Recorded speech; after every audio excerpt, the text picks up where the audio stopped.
கூட்டம் வந்தா நம்ம ஏன் கதற போறோம்? நம்ம அதை விட பெரும்படையால இருக்கோம். இப்ப தெரியும் பிப்ரவரி 21 தெரியும் நம்ம அதை விட பெரிய கூட்டம்னு. அதன் கூட்டத்தை பார்த்து நம்ம கதற போறது கிடையாது.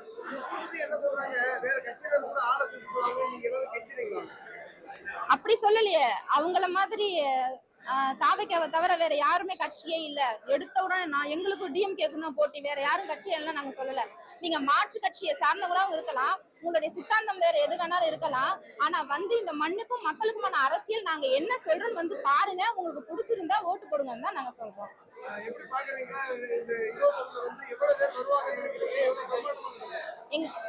நாங்க 10 லட்சம் பேர் எதிர்பார்க்கிறோம். அதுக்கு அதிகமாவும் வரலாம், வாய்ப்பு இருக்கு.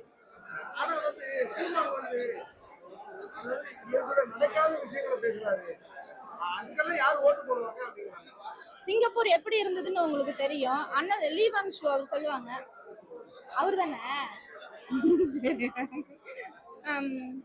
சிங்கப்பூரை தெரியும். அப்ப அவங்க ஐயா லீ வாங்கோட கனவு வந்து மிகப்பெரியதா இருந்தது. அப்ப இருந்தவங்க அதை நம்பியிருப்பாங்கன்னு நினைக்கிறீங்களா? ஆனா இன்னைக்கு சிங்கப்பூர் எப்படி இருக்கு? உண்மையா மண்ணை நேசிக்கிறவங்க, மக்களை நேசிக்கிறவங்க ரொம்ப தொலைநோக்கு சிந்தனையோட தான் இருப்பாங்க. அது மேபி இந்த தலைமுறைக்கு தெரியாம இருக்கலாம். மரத்தை வச்சு கண்ணை வச்சிருக்கோம், எடுத்தோடனே பலாப்பழத்தை எதிர்பார்க்க முடியாது. அதற்கான வளர்ச்சிக்கான நேரம் இருக்கும்.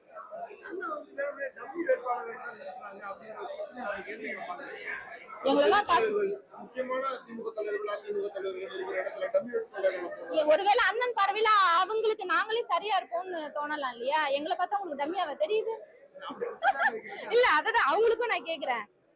பெரிய மிகப்பெரிய ஜாம்பவான்கள்னு அவங்க கண்ணுக்கு தெரியலாம், எங்க அண்ணனுக்கு அவங்களுக்கு நம்ம பிள்ளைங்க சரியா இருப்பாங்கன்னு தோணும் இல்லையா?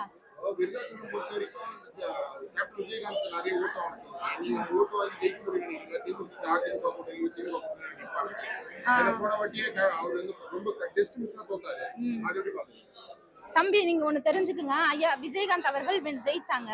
அதுக்கப்புறம் வந்த கூட்டணியில அவங்களோட வாக்கு சதவீதம் நீங்க பாத்தீங்கன்னு வச்சுக்கோங்களேன், 4 ஆயிடுச்சு.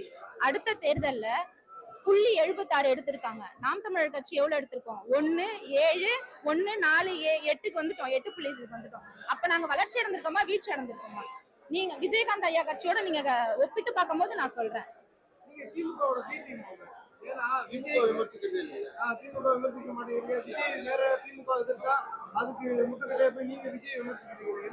அது அடிச்சு 15 வருஷமா முடிச்சுட்டோம்ப்பா. சமாதிக்கு போனவங்களை பத்தி, அதாவது மறைந்தவர்களை பத்தியோ இறந்தவர்களை பத்தியோ விமர்சிக்க கூடாதுங்கிற சித்தாந்தத்தின் அடிப்படையில நாங்க திமுகவை இப்பெல்லாம் விமர்சிக்கிறது கிடையாது. ஆள்பலங்கிறது இங்க முக்கியம் கிடையாது.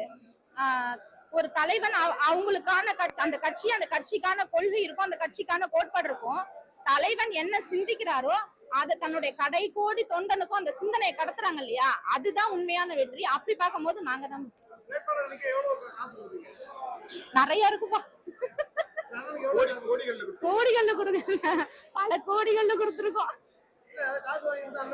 நிறைய எங்க அண்ணன் அன்பு கொடுத்துருக்காங்க, பதிலுக்கு நாங்களும் அதை விட நிறைய அன்பு கொடுத்துருக்கோம். நன்றி நன்றி.